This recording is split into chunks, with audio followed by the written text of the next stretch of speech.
సద్గురు సుబ్రహ్మణ్య స్వామినే నమః.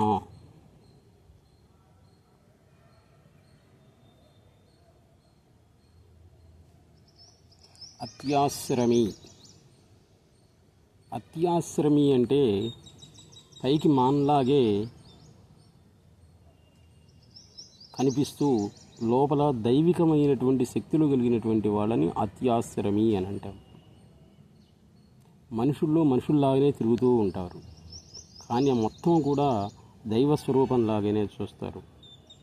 మనుషుల్లాగానే ప్రవర్తిస్తూ ఉంటారు. మానవులకు ఉన్నటువంటి సమస్తమైనటువంటి రోగాలన్నీ కూడా ఉంటాయి, కానీ మనం అనుకుంటాం వాళ్ళు రోగాలతో బాధపడుతున్నారని. వాళ్ళకి అది ఉండదు, ఆ భావం అనేటువంటిది ఉండదు. అటువంటి వాళ్ళని అత్యాశ్రమి అని అంటాం. కాబట్టి అవధూతలు అంటే వీళ్ళే అన్నమాట. శ్రీకాళహస్తిలో ప్రతిరోజు కూడా 7 అవధూతలు సంచరిస్తూ ఉన్నారు. వాళ్ళల్లో ఈ సద్గురు సుబ్రహ్మణ్యం గారు ఒకరు. ఈయనకి ఇటువంటి శక్తి అంతా కూడా ఎలా వచ్చింది అని అంటే దానికి కూడా కారణాలున్నాయి. ప్రతి దానికి కూడా కారణాలుంటాయి. ఈయన సామాన్య హై స్కూల్ హెడ్ మాస్టర్.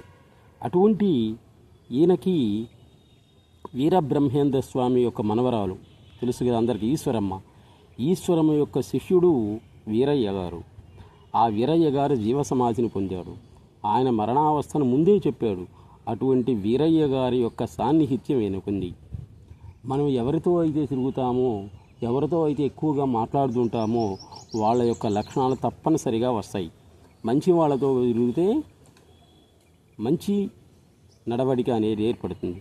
చెడ్డవారితో తిరిగితే చెడు నడవడిక అనేది ఏర్పడుతుంది. ఈ సద్గురు సుబ్రహ్మణ్యం గారు స్కూల్ టీచర్ అయ్యుండి కూడా అటువంటి ఆధ్యాత్మికవేత్తలు అవధూతల యొక్క స్నేహం అనేటువంటిది ఈయనకుంది. ఆయన వీరయ్య గారు ఈయన మొట్టమొదటి గురువు. చూడండి, ఇంకా ఆ పవర్ అనేది పోతుందా. వీరయ్య గారికి వీరబ్రహ్మేంద్ర స్వామి యొక్క పవర్ ఆయనకుంది. కాబట్టి ఆ పవర్ తర్వాత హిమాలయ యోగి, హిమాలయ తాత, ఆయన కనీసం 110 సంవత్సరాలు జీవించారు. ఆ హిమాలయ తాత యొక్క ఆశీర్వాదం అనేటువంటిది ఉంది. కాబట్టి జిల్లెళ్ళమూడి అమ్మవారు, వీరయ్య గారు, హిమాలయ తాత అటువంటి వాళ్ళ యొక్క స్నేహ సంపత్తితోటి మెలిగినటువంటి వాడు. కాబట్టి ఈ సద్గురు సుబ్రహ్మణ్యం గారు పైకి మనలాగే కనిపిస్తున్నప్పటికీ కూడా లోపల దైవికమైనటువంటి శక్తులు కలిగినటువంటి వాళ్ళు అనటంలో ఎటువంటి సందేహం లేదు. మన వీడియోలో చూసి వరల్డ్ టీచర్ న్యూస్ మన వీడియోలు చూసి కనీసం ఒక 200 మంది ఈయన శ్రీకాళహస్తి దగ్గరికి వెళ్ళి ఈయన దర్శించి వచ్చారు. ఇంకో 200 మంది సాక్షాత్ రాజరాజేశ్వరి స్వరూపిణి అనసూయ మహాదేవి, జిల్లెళ్ళమూడి అమ్మ 1,00,000 మందికి ఒకే బంతిలో భోజనం పెట్టినటువంటిది, అక్కడికి వెళ్ళొచ్చారు. కాబట్టి మన వీడియోల వల్ల ఉపయోగం ఏంటి అంటే ఇదే నాకు ఉపయోగం. మన వరల్డ్ టీచర్ న్యూస్ వీడియోలు చూసి సద్గురు సుబ్రహ్మణ్యం గారిని, జిల్లెళ్ళమూడి అమ్మవారిని దర్శించి వచ్చి మాకు మనశ్శాంతిగా ఉంది సార్, ఈ వీడియోలను ఆపొద్దు అని వాళ్ళే చెప్పారు.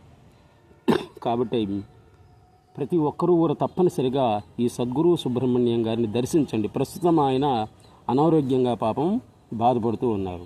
అయితే మీరు ఒకటి అనొచ్చు, మరి ఇటువంటి దైవశక్తి కలిగినటువంటి వీళ్ళకి అటువంటి అనారోగ్యాలు ఏంటి అనవచ్చు. అది మానవ సహజం, మనకు వస్తాయి ఆ డౌట్లన్నీ కూడా అన్నమాట. ఎందరో రోగాలను నయం చేసినటువంటి ఇటువంటి వాళ్ళకు రోగాలు రావటం ఏంటి అని చూడండి. ఒక చిన్న ఉదాహరణ, రమణ మహర్షి తెలుసు కదా మీ అందరికీ, సాక్షాత్ ఆయన అరుణాచల మహాశివుడు. అటువంటి రమణ మహర్షి క్యాన్సర్ వ్యాధితో బాధపడ్డాడు. మరి ఎందుకని బాధపడ్డాడు? మరి ఆయన క్యాన్సర్ గడ్డను ఆయనే నయం చేసుకోవచ్చు కదా అని అంటే మనకు అనిపిస్తుంది వాళ్ళు బాధపడుతున్నారు అని, కానీ వాళ్ళకేం ఉండదు అన్నమాట.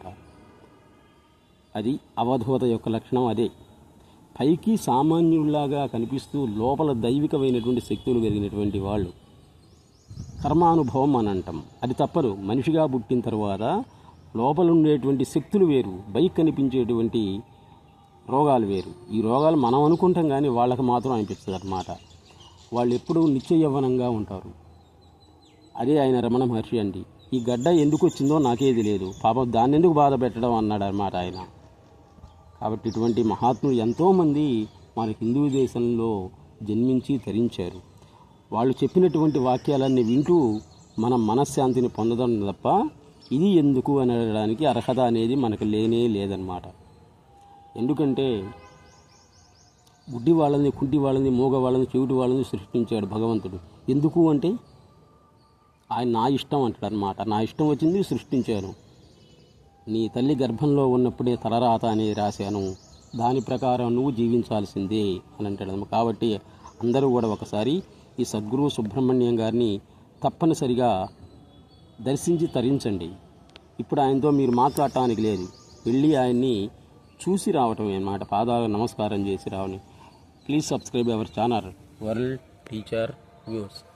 సద్గురు సుబ్రహ్మణ్యం గారి యొక్క శక్తి అనేటువంటిది సామాన్యులకి అర్థం కాదు. తర్వాత బాధపడతామన్నమాట, మనం చూడలేకపోయామే అని. వీరబ్రహ్మేంద్ర స్వామి ఆ టైంలో మనం లేకపోయామే, జిల్లెళ్ళముడి అమ్మవారిని చూడలేకపోయామని ఇప్పుడు బాధపడుతున్నాం కదా. అదేవిధంగా ఇప్పుడు అది తప్పనిసరిగా మీరు అవకాశం ఉన్న ప్రతి ఒక్కరూ శ్రీకాళహస్తి వెళ్ళి ఈ అత్యాశ్చర్యమే అయినటువంటి సద్గురు సుబ్రహ్మణ్యం గారిని దర్శించి తరించండి. చాలు.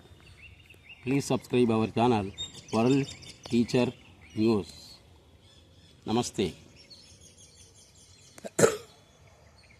నమస్తే.